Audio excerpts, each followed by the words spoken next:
Bismillah. Assalamualaikum warahmatullahi wabarakatuh. Innal hamdalillah ta'ala nahmaduhu wa nasta'inuhu wa nastaghfiruh wa na'udzu billahi min shururi anfusina wa sayyiati a'malina. May yahdihillahu fala mudilla lahu wa may yudlil fala hadiya lahu. Asyhadu an la ilaha illallah wahdahu la syarika lahu وأشهد أن محمدا عبده ورسوله صلى الله وسلم عليه وعلى آله وأصحابه وسلم تسليما كثيرا. قال الله تعالى في القرآن الكريم: يا أيها الذين آمنوا اتقوا الله حق تقاته ولا تموتن إلا وأنتم مسلمون. أما بعد، فإن أصدق الحديث كتاب الله وخير الهدى هدى محمد صلى الله عليه وسلم وشر الأمور محدثاتها فإن كل محدثة بدعة وكل بدعة ضلالة وكل ضلالة في النار. نسأل الله السلامة والعافية. معاشر المسلمين إخواني في الدين جماعة صلاة maghrib rahimani wa rahimakumullah. Kita bersyukur kembali kepada Allah karena pada malam hari ini Allah kembali mengumpulkan kita di salah satu rumah Allah ini dalam rangka untuk mempelajari Al-Quran dan hadis Nabi sallallahu alaihi wasallam dan mempelajari peninggalan daripada para ulama kita berupa ilmu agama. Kemudian salat dan salam kepada Rasulullah sallallahu alaihi wasallam. Allahumma salli ala Muhammad wa ala ali Muhammad. Ma'asyiral muslimin ikhwani fiddin, jamaah salat maghrib rahimani wa rahimakumullah. Kita masih pada pembahasan kitab Minhajul Firqatin Najiyah. Minhajul Firqatin Najiyah wa Ta'ifatil Mansurah yang ditulis oleh Syekh Muhammad Jamil Zainu rahimahullahu taala. Pada pertemuan yang sebelumnya kita telah masuk kepada pembahasan tentang alamatul firqatin najiyah, tanda-tanda firqah atau kelompok yang selamat berdasarkan Al-Quran dan Sunnah. Nah, yang pertama, yang pembahasan kita yang sebelumnya, kelompok yang selamat itu jumlahnya sedikit, Pak. Mereka selalu minoritas. Bahkan Islam ini sendiri seperti yang telah kita bahas, dibandingkan dengan agama-agama, dibandingkan dengan agama kafir dibandingkan dengan agama non muslim, Islam lebih minoritas. Kalau kita lihat, kita googling lah agama yang terbesar di dunia agama Katolik. Ini hadirin yang Allah muliakan. Artinya Islam bukan mayoritas, dan banyak Al-Quran dan hadis Nabi yang menjelaskan banyak ayat-ayat dalam Al-Quran dan hadis-hadis Nabi SAW yang menjelaskan bahwasanya kaum muslimin secara umum dan ahlu sunnah wal jamaah secara khusus, mereka adalah kaum yang minoritas. Sekarang kita lanjutkan Tafadhal ya akhi.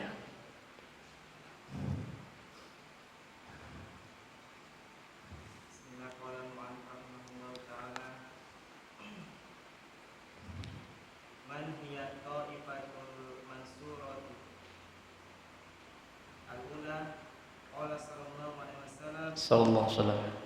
La tazalu ta'ifatun min ummati zahirina 'ala al-haqqi la yadurruhum man khadalahum hatta ya'tiya amrullahi. Rawahu Muslim. Qala al-musannif rahimahullahu taala wa nafa'ana bihi wa bi'ulumihi fi darain. Berkata penulis yang semoga dirahmati oleh Allah, mudah-mudahan kita bisa mengambil manfaat dari ilmu beliau dan beliau juga diberikan pahala dan kebaikan fi darain, di dunia dan di akhirat. Beliau berkata di sini, man hiyat ta'ifatul mansurah. Man itu artinya Pak, siapa? Hiya, dia. Siapa dia kelompok yang ditolong oleh Allah tersebut, kan gitu. Siapa yang dimaksud oleh Nabi dalam hadisnya at-taifatul mansurah. Jadi at-taifah itu Pak bahasa kitanya kelompok, sama dengan firqah. Mansurah ini sifat dari kelompok itu, ditolong, selalu ditolong oleh Allah, selalu mendapatkan pertolongan dari Allah Subhanahu wa taala. Yang pertama, qala sallallahu alaihi wasallam, tentang penamaan at-taifah mansurah ini Pak, ini bukan dikarang-karang oleh ulama. Nah, jadi Ahlussunnah itu punya beberapa nama. Di antaranya nama mereka adalah at-taifah al-mansurah. Ini diambil dari hadis Nabi. Ada referensinya, ada data yang bisa dipertanggungjawabkan.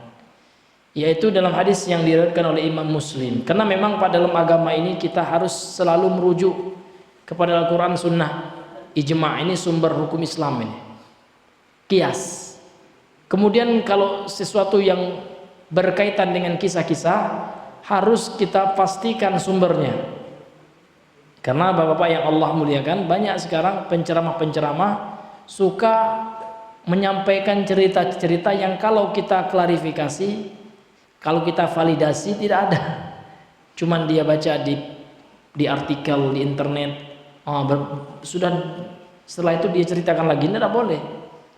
Ini masalah agama. Kita harus ada tabayyun, ya, kita harus periksa, klarifikasi. Ya, kita harus tasabbut namanya Pak. Kita lihat masdarnya, referensi dari kisah itu. Nah, ini hadirin yang dimuliakan oleh Allah. Kenapa? Kalau seandainya kisah itu adalah hoax, ya, nah, kita akan terkena dosanya. Orang menyampaikan, menyebarkan perkara hoax, perkara bohong, dan berbohong dalam Islam itu hukumnya dosa besar. Disebutkan dalam hadis sahih Muslim ya, Rasulullah SAW bersabda, innal kadhiba la yahdi ilal fujur, kata Rasul. Sesungguhnya perbuatan bohong, ucapan kedustaan itu akan mengarahkan kepada perbuatan fujur, dosa. Wa innal fujura la yahdi ilan nar, dan perbuatan dosa ini akan mengantarkan pelakunya ke dalam neraka. Maka hati-hati. Jadi sebelum kita menyampaikan sebuah kisah, berita, informasi, ya, harus kita pastikan sumbernya benar nggak ini. Jangan asal share gitu. Nah, ini hadirin yang Allah muliakan. Taib. Jadi kita mengatakan nama di antara nama Ahlussunnah itu adalah at-taifatul mansurah. Ini dalilnya, Pak. Ya, ini bisa dilihat ini ya dalam aplikasi hadis kalau kita nggak punya kitab Sahih Muslim di rumah kita ya. Ini hadisnya sahih diriwayatkan oleh Imam Muslim. Rasulullah bersabda, la tazalu ta'ifatun min ummati, akan senantiasa ada satu kelompok dari umatku, zahirina 'alal haq, mereka tampak di atas kebenaran. Jelas, Pak. Jadi kelompok ini betul jelas. Zahir itu artinya tampak jelas di atas kebenaran. La yadurruhum man khadalahum, tidak membahayakan mereka siapa saja yang tidak peduli, yang menghinakan, yang menentang. Ini makna khadalah itu banyak ya. Di antara maknanya yang tidak peduli ya, yang membiarkan mereka kan gitu.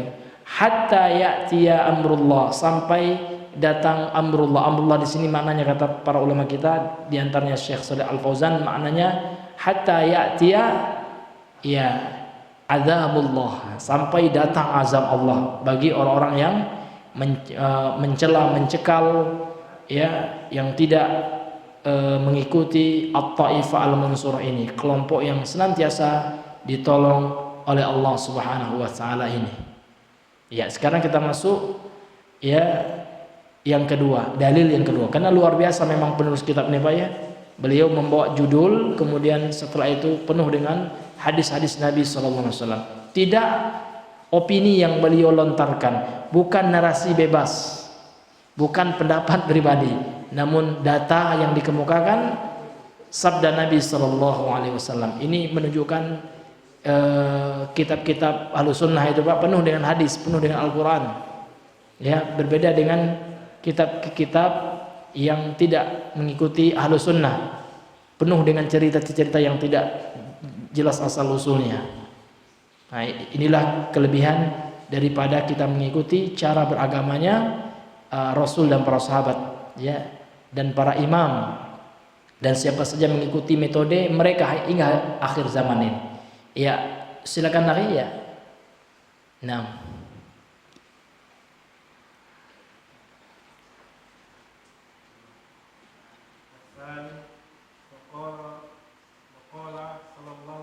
Sallallahu alaihi wasallam. Bismillah. Idza ya, idza ya. Iza fasada ahlul syami fala khaira fikum. Masya Allah ya. Wala tazalu ta'ifatu min ummati mansuruna. Iya, Masya Allah. La yadurruhum ya. Bot ya, pakai bot. La yadurruhum ya. Masya Allah. Ya. Ta, enam. Masya Allah, nah apa-apa ya. Yang penting dilatih membaca hadis ya, bahasa Arab gitu harus kita latih Pak ya. Ya. Iya sahihun ya, rawahu Ahmadu. Masya Allah. Syukran jazakallahu khair. Kemudian dalil yang kedua, as-tsani yang kedua, wa qala sallallahu alaihi wasallam, dan telah bersabda Rasulullah sallallahu alaihi wasallam, idza fasada ahlus Syam, apabila telah rusak penduduk Syam, fala khaira fikum, tidak ada kebaikan atas kalian. Wala tazalu ta'ifatun min ummati, akan senantiasa ada satu kelompok dari umatku kata Rasul, mansuruna, ya mereka selalu ditolong oleh Allah. La yadurruhum man khadalahum, tidak membahayakan mereka siapa saja yang membiarkan, yang tidak menolong mereka, yang mencela mereka, ya ini tidak membahayakan ya kelompok ini Pak. Mudah-mudahan Allah masukkan kita ke dalam kelompok ini, amin ya rabbal alamin. La hatta taqumas saatu, sampai ya berdirinya hari kiamat, sampai datangnya hari kiamat. Hadis ini sahih, riwayat Imam Ahmad dalam musnadnya. Jadi dalam hadis ini Bapak Ibu yang Allah muliakan, memberikan faedah kepada kita. Yang pertama tentang keutamaan ahlu Syam. Ya, tentang keutamaan penduduk Syam. Syam itu yang mana Pak? Syam itu yang pertama Suriah, itu Syam. Kemudian yang kedua ya Palestina itu juga Syam Pak. Ya, kemudian setelah itu ya Lebanon itu juga Syam. Jadi Suriah, ya Palestina, Lebanon, ya itu ya kemudian Urdun atau Yordania. Jadi ada 4 negara. Dahulu semua itu satu negeri Pak. Disebut dengan istilah Ardus Syam, ya tanah atau bumi negeri Syam, Ardus Syam. Jadi 4 negara ini sekarang pecah menjadi 4 negara: Palestina, Suriah, Lebanon, Yordania. Nah, ini 4 negara ini adalah yang dinamakan dengan negeri Syam di masa Nabi sallallahu alaihi wasallam. Jadi Nabi mengatakan kalau seandainya penduduk Syam itu sudah rusak agamanya gitu ya, sudah rusak akhlaknya, ini menandakan kemerosotan kaum muslimin, karena mereka adalah negeri yang banyak para sahabat dahulu yang berdakwah ke negeri Syam itu. Ya, bahkan ada sahabat yang dikuburkan di negeri Syam. Kemudian banyak para ulama juga, di antaranya Syekhul Islam Ibnu Taimiyah rahimahullah, beliau berasal dari negeri Syam itu. Kemudian ulama sekarang Pak, Syekh Muhammad Nasruddin Al-Albani, beliau juga hijrah dari Albania, dari Eropa ya. Beliau ikut ayahnya menetap di Suriah, kemudian setelah itu pindah beliau ke Yordania sampai beliau meninggal di Yordania Pak. Kemudian murid-murid Syekh Albani sekarang bikin markaz ya, tempat belajar, namanya Markaz Al-Imam Al-Albani rahimahullah. Ada di situ Syekh masyhur ya, Alu Salman. Ya, ini termasuk murid dari Syekh Al-Albani rahimahullah taala. Dahulu yang sudah meninggal Syekh Ali Hasan Al-Halabi, juga murid ya ulama Ahlu Sunnah. Murid senior juga Syekh Al-Albani rahimahullah taala. Kemudian juga ada Syekh Abu Musa Al-Nasr, itu juga murid Syekh Al-Albani tapi dia sudah wafat. Nah, dan para ulama-ulama yang lainnya yang berada di bawah markaz Al-Imam Al-Albani yang ada sekarang di Yordania atau di Urdun. Nah, Ini hadirin yang dimuliakan oleh Allah Azza wa Jalla. Kemudian hadis ini juga menyebutkan secara tegas, Pak, akan ada senantiasa wala tazalu ta'ifatun min ummati mansurun, akan ada satu kelompok dari umatku yang selalu ditolong oleh Allah. Itulah yang dinamakan dengan at-ta'ifatul mansurah, kelompok yang senantiasa ditolong oleh Allah Subhanahu wa taala dan tidak membahayakan mereka siapa saja yang mencela, yang membiarkan mereka sampai datangnya hari kiamat. Artinya ya, setelah hari kiamat baru tidak ada lagi kelompok ini. Karena kalau kita lihat hadis-hadis tentang akhir zaman ya Pak ya, ya akan ada nanti fase di mana umat Islam itu semuanya musnah. Ketika ada angin halus ya lembut yang bertiup ya Pak ya, setiap orang yang beriman terkena angin, ini hadis yang sahih. Baru nanti datang hari kiamat tidak ada lagi orang yang beriman kepada Allah. Jadi Allah hancurkan dunia ini. Untuk apa lagi dunia ini kan? Ya, karena dunia ini ada apa? Allah masih memandang dunia ini ketika masih ada orang-orang yang bertakwa, masih ada orang-orang yang menuntut ilmu agama. Iya. Sementara dunia ini disebutkan dalam hadis sahih At-Tirmizi, Rasul mengatakan ad-dunya mal'unatun. Dunia itu terlaknat, kata Rasulullah, hadisnya sahih. Ad-dunya mal'unatun wa mal'unun man fiha, dan terlaknat juga seluruh yang ada di dunia ini illa zikrullah gitu, kecuali orang yang senantiasa zikir kepada Allah. Ingat Pak, menuntut ilmu ini zikir, ini majelis ilmu ini dinamakan oleh Nabi dengan majelis zikir. Au aliman au muta'alliman, atau orang yang berilmu atau orang yang menuntut ilmu. Itu yang membuat Allah ya masih memandang dunia ini. Kalau tidak, dunia ini jauh dari rahmat Allah. Namun karena ada orang yang bertakwa, orang yang masih menuntut ilmu agama, orang yang masih belajar agama, inilah yang membuat Allah masih mengucurkan rahmatnya untuk planet dunia ini, untuk planet bumi ini, Pak ya, untuk alam dunia ini. Ini hadirin yang Allah muliakan. Ya, hadis ini sahih, riwayat Imam Ahmad dalam musnadnya. Ya, fadhalah ya.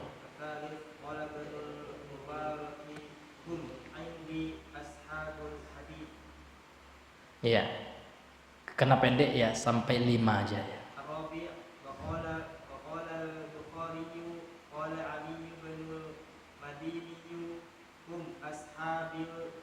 Ashabul ya. Al-Khamis waqala Ahmad bin Hanbal in lam takun hadhihi ta'ifatul mansurati Tuh al-mansuratu ashabal hadithi fala adri manhum. Iya. Nah, jadi ini luar biasa Pak, metode penulis kitab ini memang luar biasa. Beliau memaparkan hadis dalil, kemudian memahami hadis ini berdasarkan pemahaman para ulama salaf. Nah, maka beliau tidak bersandar dengan pemahaman pribadinya. Beliau sandarkan pemahaman hadis ini. Siapa at-taifah al-mansurah yang dimaksud dalam hadis ini? Ya kan Nabi kan mengatakan dalam hadis ini Pak ya, fa wala tazalu ta'ifatun min ummati mansurun, akan senantiasa ada satu kelompok dari umatku yang senantiasa ditolong oleh Allah. Siapa mereka? Jadi beliau bawakan ya pemahaman syarah hadis ini, penjelasan hadis ini dari ulama besar. Yang pertama, yang ketiga ya, as-salis yang ketiga, qala Ibnul Mubarak, berkata Imam Ibnul Mubarak, ini ulama salaf ya, Imam Ibnul Mubarak ini. Yang dimaksud dengan at-taifah al-mansurah, kata Imam Ibnu Mubarak, adalah hum indi, mereka menurutku ya, ashabul hadis, adalah ahli hadis. Nah, itu Pak. Siapa ahli hadis itu Pak? Mereka Imam Ahmad, ya, Imam Al-Bukhari, Imam Muslim, ya, kemudian Imam Ali Al-Madini. Nah, ini kemudian Az-Zuhri, banyak ya para ahli hadis itu. Kemudian Al-Qahtan, ya, Yahya Ibnu Ma'in, banyak sekali. Al-Imam Ad-Daruqutni, ya Pak ya, yang menulis kitab-kitab hadis. Mereka adalah at-taifatul mansurah. Jadi kalau seandainya kita ingin bagaimana akidahnya at-taifah al-mansurah ini, merujuk kita kepada bagaimana akidahnya Imam Al-Bukhari, bagaimana akidahnya Imam Muslim, bagaimana akidahnya Imam At-Tirmidzi, Imam ya Abu Daud. Dan kita Ahlus Sunnah akidah yang kita pelajari merujuk kepada kita ashabul hadis itu, kepada ahli hadis. Ini hadirin yang dimuliakan oleh Allah Subhanahu wa taala. Kemudian Ar-Rabi' yang keempat, wa qala al-Bukhari, al-Imam Al-Bukhari berkata, siapa yang dimaksud dengan At-Taifah Al-Mansur dalam hadis itu? Kata beliau, qala Ali ibn al-Madini, berkata Al-Imam Ali ibn al-Madini, hum ashabul hadis, mereka adalah ahli hadis, ya.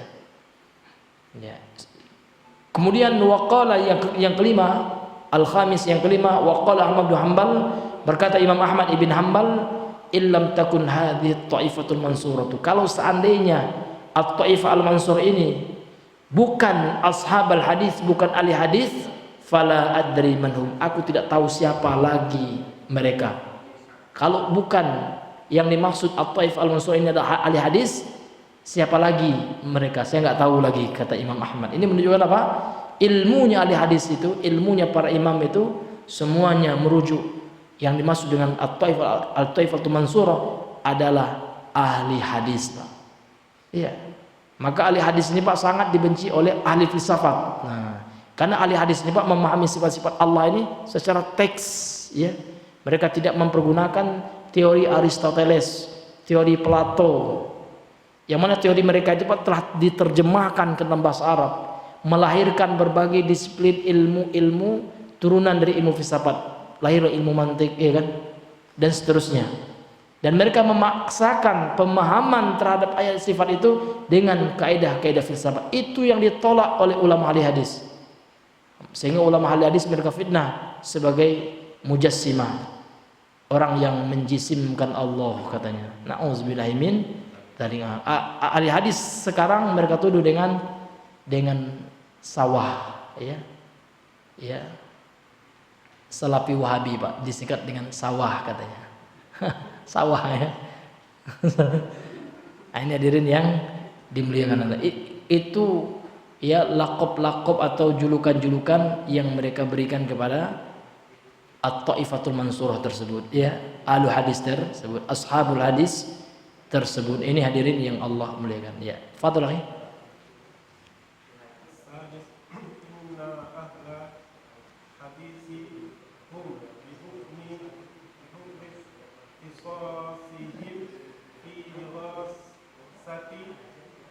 As-sunnati, ya, fi diratas. Naam.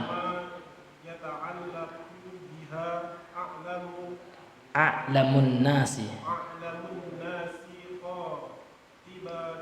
qatibatan, ya.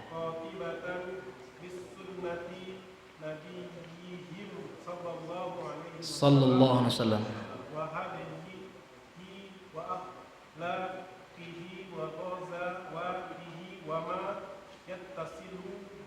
Iya, Masya Allah. Kemudian kata beliau, as-sadisu, yang keenam, inna ahlal hadithi hum bihukmi ikhtisasihim fi dirasati sunnati, sesungguhnya ahli hadis, ya, mereka, ya, punya hukum khusus, ya. Mereka, ya, ditandai dengan kekhususan mereka dalam mempelajari sunnah. Ini ahli hadis itu, Pak, ya. Jadi ahli hadis itu siapa? Mereka punya ikhtisas, ya. Mereka punya kekhususan dalam mempelajari sunnah. Itu. Mereka senantiasa mengedepankan sunnah. Itu ahli hadis.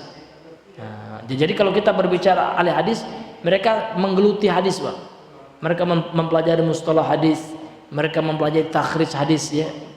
Dan mereka mempelajari ilmu-ilmu yang berkaitan dengan hadis ini. Wa ma yata'allaqu biha, dan apa saja yang berkaitan dengan hadis atau dengan sunnah tersebut. A'lamun nasi, mereka adalah manusia yang paling berilmu, yang paling mengerti, yang paling paham, qatibatan, secara mutlak. Qatibatan itu artinya mutlakon, ya, secara mutlak. Nah, jadi ahlu hadis, Pak, secara mutlak mereka lah manusia yang paling paham tentang apa? Bisunnati nabihim, tentang sunnah nabi mereka, nabi kita, ya, sallallahu alaihi wasallam. Ya, ahlu hadis itu yang paling paham tentang sunnah nabi. Kenapa? Mereka lah yang meriwayatkan hadis, Pak, ya. Mereka lah yang senantiasa, ya, bergelut mempelajari hadis-hadis Nabi, seperti Imam Al-Bukhari mencari hadis, satu hadis terkadang 1 bulan, ya kan. Iya. Dan beliau cek betul perawinya sehingga memastikan hadis ini sah atau tidak. Apakah satu orang perawi yang telah meriwayatkan satu hadis kepada perawi yang berikutnya bersambung nggak sanadnya, itu dicek semua. Kemudian bagaimana kualitas perawi ini, apakah dia kuat hafalannya, apakah su'ul hifz, apakah lemah hafalannya, itu dicek semua Pak. Kalau ada hafalannya lemah tidak diterima oleh beliau, ini termasuk dhaif. Dalam Sahih Bukhari ini tidak tidak memenuhi syarat. Makanya ada namanya syarat ya, Sahih Al-Bukhari itu paling ketat. Nah, ini hadirin yang dimulai. Begitulah usaha ahli hadis Pak.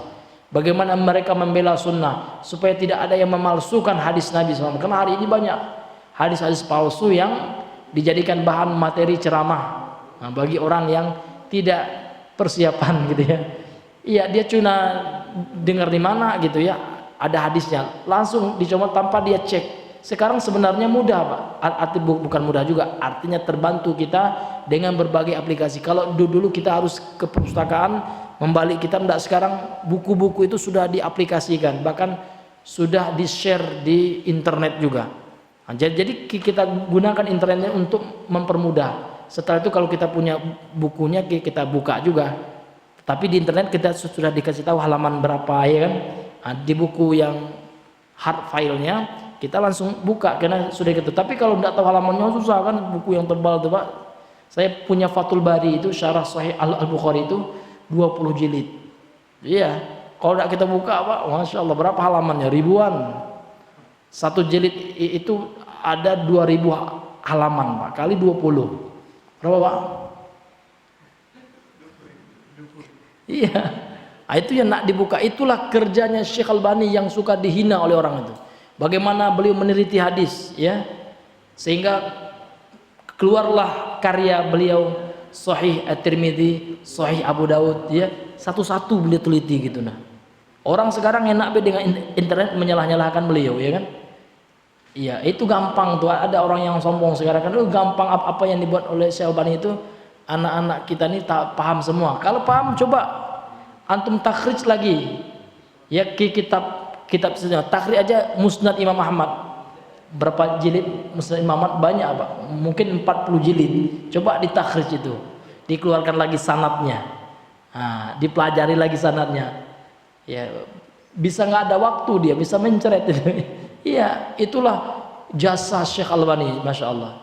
Coba Bapak beli Pak buku-buku Syekh Al-Albani tentang hadis itu. Beliau banyak sekali karangan-karangan beliau meneliti hadis Nabi. Yang diteliti itu tidak hanya matanya Pak, sanadnya diteliti satu-satu. Bagaimana komentar ulama terdahulu terhadap hadis ini? Ya, sehingga beliau Pak cuman 2 jam kalau nggak salah itu Pak, bekerja untuk memenuhi kebutuhan beliau, tukang servis jam. Kemudian 8 jamnya beliau gunakan di perpustakaan untuk meneliti hadis. Tapi yang membuat saya kaget itu Pak, Syekh Al-Albani itu Masya Allah, ternyata beliau tidak mengambil untung dari bukunya. Bukunya diwakafkan semuanya ke perpustakaan Universitas Islam Madinah dan tidak diwariskan juga kepada keluarganya. Subhanallah. Iya kan? Kalau kita sekarang mikir, banyak Syekh Albani dan dapat duit kan? Bukunya sudah diterjemahkan Pak dalam berbagai bahasa. Ada bahasa Inggris, bahkan bahasa Cina pun ada, bahasa Rusia. Buku beliau banyak ya kan? Kan dapat inilah istilah beliau dapat apa istilah Bang? Iya, royalti ya, tetapi ternyata enggak. Beliau wakafkan itu semua. Beliau nggak ngambil untung. Ya, beliau memang murni untuk menjaga hadis Nabi SAW supaya orang enggak sembarang nyampein hadis ya kan? Tanpa tahu itu sahih atau tidak. Nah, ini hadirin yang Allah muliakan. Begitulah jasanya para ulama hadis itu Pak. Ya, kemudian kata beliau, ahli hadis itu juga manusia yang paling tahu tentang petunjuk Nabi, wahadyihi, tentang petunjuknya Nabi. Bagaimana petunjuk Nabi ketika makan, minum, ketika masuk WC, itu ahli hadis semuanya, karena mereka meriwayatkan dalam kitab hadis itu Pak. Makanya kalau Bapak buka kitab Al-Bukhari itu lengkap. Yang pertama tentang sholat ada namanya Kitabus Sholah, ya kan, ada Kitabut Toharoh ya. Semuanya lengkap hadirin. Begitulah para ulama ahli hadis, mereka yang paling tahu tentang hadis Nabi. Kemudian beliau mengatakan, jadi ahli hadis itu Pak, manusia yang paling tahu secara mutlak juga tentang petunjuk Nabi, wa akhlaqihi, dan tentang akhlaknya Rasul, ya. Karena mereka meriwayatkan hadis-hadis ya tentang Nabi, bagaimana tentang akhlak Nabi. Bahkan Imam At-Tirmidzi Pak punya kitab tentang Asy-Syama'ilul Muhammadiyah. Itu kitab yang berkaitan dengan fisik Rasul, bahkan fisik sampai akhlak beliau. Ya, sifat fisik dan sifat akhlak. Nah, itu namanya sifatul khulqiyah, itu sifat fisik. Sifatul khuluqiyah itu sifat khuluq atau akhlak. Bagaimana sampai-sampai fisik Nabi itu para ahli hadis paham Pak. Ya, bagaimana bentuk wajahnya Rasul ya. Bagaimana cara Nabi tertawa itu semua diriwayatkan oleh para ulama ahli hadis. Nah, itu luar biasa mereka. Jadi mereka ini paling tahu hadirin tentang bagaimana akhlaknya Rasul SAW. Itu ulama ahli hadis yang paling tahu. Wa ghazawati, dan tentang ghazawat itu jamak dari ghazwah, peperangan yang dihadapi oleh Nabi. Tentu mereka paham sekali karena mereka yang meriwayatkan kisah-kisah tentang itu. Wa ma yattasilu biha, dan apapun yang berhubungan dengannya, yakni kembali kepada sunnah Nabi ya. Itu para ahli hadis yang paling paham tentangnya. Ya. Baik. Yang ketujuh tafadhalah ya. As-sabi'un. Yaqulul imam Syafi'i yuqatibul imam Ahmad, antum a'lamu bil hadithi minni, fa idza ja'akum al hadithu sahihan fa'limuni bihi hatta adhaba ilaihi sawa'an kana hijaziyan am kufiyan am basriyan Basri. Ya. wa ahlul hadithi hasyaranallahu ma'ahum la yatassabuna liqawli syakhsi mu'ayyinin mahma ala Wasama ya. ala wasama Hasya Muhammadan sallallahu alaihi wasallam bi khilafi ghairihi mimman la yantami ila ahli hadis wal amal bihi fa innahum yata'assabuna bi aqwali a'immatihim wa qad nubuhum an dzalika kama yata'assabu ahlul hadis di aqwali nabiyihim. Fala ajaba an yakuna ahlul hadis hum ta'ifatun mansuratu wal firqatun najiyatu. Iya, kemudian yang ketujuh as-sabi'u, yang ketujuh dari ini masih berkaitan dengan siapa mereka, kelompok yang ditolong oleh Allah itu. At-ta'ifatul mansurah itu siapa kan gitu. Yang ketujuh, ya kata penulis as-sabi'u, yang ketujuh, yaqulul imam Syafi'i, berkata Imam Asy-Syafi'i, yukhatibul imam Ahmad, ketika itu beliau sedang ya berbicara dengan Imam Ahmad. Lihat Pak, bagaimana sifat rendah hatinya atau tawadhu'nya Imam Asy-Syafi'i. Kita tahu Pak, Imam Ahmad ini muridnya Imam Syafi'i. Tapi Imam Syafi'i mengakui Imam Ahmad dalam bidang hadis lebih a'lam, lebih berilmu daripada beliau. Tapi kalau dalam bidang fikih tentu Imam Syafi'i ya ahlinya. Jadi Imam Syafi'i tidak ada rasa malu sedikit pun berkata kepada muridnya ini ya. Apa kata Imam Syafi'i? Antum a'lamu bil hadisi minni. Kamu ya Imam Ahmad, ini pakai antum Pak. Jadi antum itu bukan merendahkan. Ya kan? Tapi jangan kita terjemahkan. Kalau diterjemahkan ya merendahkan ya. Diterjemahkan kamu. Antum dari mana Pak? Ini untuk bapak kita. Jangan diterjemahkan. Tapi kalau kita gunakan istilah Arab itu tidak. Jangankan kepada manusia Pak, kepada Allah aja. Innaka antallah. Sesungguhnya anta itu Allah. Kita bilang sama Allah anta. Masa kita merendahkan Allah? Kan enggak. Ya. Karena itu hadis ya. Diajarkan oleh Nabi kita manggil Allah dengan anta. Innaka antallahu la ilaha illa anta. La ilaha illa anta. Kita panggil Allah anta. Masa sama mana manusia aja kita bilang antum, kita tidak beradab, kurang ajar. Itu salah juga. Ini bukan masalah prinsip ini. Ya jangan diperbesar-besarkan, bukan masalah akidah. Kalau orang ke kuburan minta-minta itu harus tegas kita. Bilang kurang ajar enggak apa-apa itu. Kurang ajar, masa kuburan disembah-sembah ya kan. Ini orang bilang antum aja marah, itu tidak masuk Pak ya. Karena kata antum itu kita kembalikan kepada maknanya dari sisi bahasa Arab. Jadi antum itu yang paling lembut itu. Ya kan, bahkan ke presiden aja ketika presiden dipanggil antum senang presiden, itu bentuk ihtiram, bentuk penghargaan, penghormatan itu. Kita memanggil orang antum. Tentu dalam istilah Arab jangan diterjemahkan ke bahasa kita. Kalau diterjemahkan kamu ya kasar Pak ya. Kan orang tuh ada memanggil kamu. Antum dia bilang. Antum itu dalam istilah orang Arab halus. Iya halus antum itu. Iya, tapi kalau dianggap kamu iyalah. Kalau kamu kasar kita kan. Tapi kan kita ingin meniru orang Arab yang memahaminya sebagai bahasa lembut. Ya, kita normalisasi aja. Tapi kalau dia bilang kamu Ustadz itu ya kan, kamu Pak ya.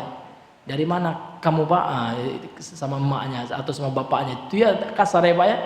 Tapi kalau istilah antum itu tidak, jangan kita terjemahkan dengan kamu ya. Nah, terjemahkan dengan kalau orang tua ya kakanda ya kan. Nah, terima itu kan halus. Kalau dengan ayah itu antum itu diterjemahkan dengan ayahanda. Iya. Iya. Atau kalau orang asing terjemahkan dengan kisana. Mau kemana kisana kan? Iya kan halus itu. Jangan diterjemahkan kamu. Kalau kamu yalah kasar ya kan. Tergantung kita memandang itu. Karena kalau kita pahami apa mana antum ya Pak secara bahasa dalam ilmu balaghah itu ya adalah bentuk penghormatan itu antum itu. Maka ketika kita terjemahkan sesuai dengan konteks Arab, jangan bawa ke konteks kita. Jangan diterjemahkan secara detailek namanya, tanpa memahami konteks. Karena ada bahasa Arab itu Pak yang tidak bisa kita terjemahkan secara tekstual dia. Dia butuh pemahaman yang lebih. Nah, ini hadirin yang dimuliakan oleh Allah Subhanahu wa taala. Maka kita jangan marah pula dipanggil antum. Ya karena biasa aja. Nabi Muhammad aja Pak dipanggil Muhammad aja sama orang Arab Badui. Lantas kemudian marah Nabi, saya ini Nabi loh, masa panggil Muhammad? Enggak, Nabi santai. Iya, ya Muhammad kata orang Arab Badui Pak, panggil nama aja. Nabi santai, tidak pernah baper Nabi ya kan, tidak pernah tersinggung pula yang orang ini nggak tahu siapa saya. Tidak ada Nabi Muhammad bilang gitu. Takutnya Pak itu mengarah kepada kesombongan nanti. Iya, nah ini hadirin yang dimuliakan Allah ya. Iya Pak. Oh nah, iya ini hadirin yang Allah muliakan ya. Naam. Kalau saya pribadi Pak, selama tidak dilarang oleh syariat ya silakan. Kecuali orang itu haram ya manggil dia dengan sebutan mohon maaf ya hewan-hewan di kebun binatang itu ya marah saya. Tapi kalau cuma dipanggil antum tidak jadi masalah. Allah aja dipanggil anta, iya. La ilaha illa anta. Ya, kita panggil Allah dengan anta. Itu yang lebih harus kita tunduk ya kan. Yang harus kita hormati Allah. Biasa aja, ya kan? Nah, ini hadirin yang dimuliakan oleh Allah Subhanahu wa taala. Maka ini bukan hal yang prinsip yang harus kita anggap dan harus kita permasalahkan. Tidak usah dipermasalahkan hal-hal sepele seperti itu. Ini hadirin ya Allah. Kembali kita kepada pembahasan kita. Jadi Imam Syafi'i berkata kepada Imam Ahmad, "Antum a'lamu bil hadisi minni." Engkau ya adinda lah Pak ya. Nah, ini tergantung bagaimana kita menerjemahkan adinda gitu ya. Adinda Imam Ahmad ya. Kamu lebih berilmu ya tentang hadis daripada aku. Kamu lebih faham. Kamu lebih mengerti tentang hadis daripada aku, kata Imam Syafi'i kepada Imam Ahmad. Fa idza ja'akumul haditsu, kalau seandainya datang hadis kepadamu, telah engkau teliti suatu hadis ya, sahihan, dan itu adalah hadis yang sahih, fa'limuni bihi, ajarkan aku hadis sahih itu. Masya Allah Pak, bagaimana kerendahan hatinya Imam Syafi'i. Tidak pernah sombong Imam Syafi'i. Padahal beliau ini Pak, Masya Allah, lautan ilmu itu Imam Syafi'i ya. Namun beliau tidak pernah ya merasa tinggi Pak ya. Bahkan dengan muridnya, kalau antum ada hadis sahih kasih tahu saya. Karena Imam Syafi'i itu Pak ma'ruf ya, masyhur, terkenal ucapan beliau, idza shahal hadisu fa huwa madhhabi, kata beliau. Kalau ada hadis sahih itulah mazhabku. Jadi beliau ini sangat berpegang teguh dengan hadis. Maka salah satu gelarnya Imam Syafi'i Pak disebut oleh para ulama salah satu di antara gelarnya Imam Syafi'i ini adalah Nasirus Sunnah, penolong sunnah Nabi itu. Karena beliau sangat berpegang teguh dengan hadis. Ya. Kalau ada hadis sahih, wahai Imam Ahmad, wahai Ahmad katanya, ajari aku. Masya Allah. Ini luar biasanya beliau, Pak. Nah, hatta adhaba ilaih, sampai saya akan jemput hadis itu, saya akan pelajari dimanapun hadis itu. Ini luar biasa, Pak. Sawaun kana hijazian, baik hadis itu berada di Hijaz, itu di salah satu tempat di kota Mekah itu namanya dahulu Hijaz, Pak ya, dekat Mekah ya. Au Kufian, atau di Kufah, au Basrian, atau di Basrah. Jadi kalau seandainya ada hadis sahih di Hijaz, saya akan pergi, kata Imam Syafi'i, saya akan pelajari. Kalau seandainya ada hadis sahih di mana? Di Kufah, di Baghdad, di Irak sekarang, saya akan pergi ke sana. Itu luar biasa ulama, Pak ya, semangatnya. Kalau kita enggak, ya cuman ya dekat rumah nak mau hadir, Pak ya. Padahal pelajaran kita ini penting, ini manhaj ini, Pak. Pelajaran manhaj ini pelajaran yang penting. Ya berat Imam Syafi'i, Pak, satu hadis saja sanggup. Ya beliau pergi ke Irak. Padahal beliau tinggal di mana, Pak? Beliau lahir di Palestina, Imam Syafi'i. Kemudian dibawa oleh ibunya ke Mekah. Dan Imam Syafi'i ini, Pak, secara nasabnya bersambung kepada Nabi, tapi beliau tidak pernah memanggakan nasabnya. Beliau itu, Pak, Ahlul Bait Imam Syafi'i ini. Coba Bapak pelajari biografi lengkap Imam Syafi'i. Tapi Imam Syafi'i tidak pernah ngaku Habib sekalipun, atau mengaku Syarif, atau mengaku Sayyid, tidak pernah. Oh, itu luar biasanya Imam Syafi'i, Pak. Tidak pernah beliau membanggakan nasabnya. Nah, inilah Imam Syafi'i rahimahullah, luar biasa. Ini sosok yang sangat ya luar biasa Imam Syafi'i rahimahullahu taala. Ya. Baik, Pak, karena mengingat waktu ya, Pak ya. Mungkin ya kita cukupkan dulu, Pak, sampai di sini pembahasan kita ya di malam hari ini, pembahasan kitab Minhaju Al-Firqatin Najiyah wa Ta'ifatil Mansurah. Wa ila huna, mungkin kita cukup sampai di sini dulu mengingat waktu. Subhanakallahumma bihamdika asyhadu an la ilaha illa anta astaghfiruka wa atubu ilaik. Assalamualaikum warahmatullahi wabarakatuh.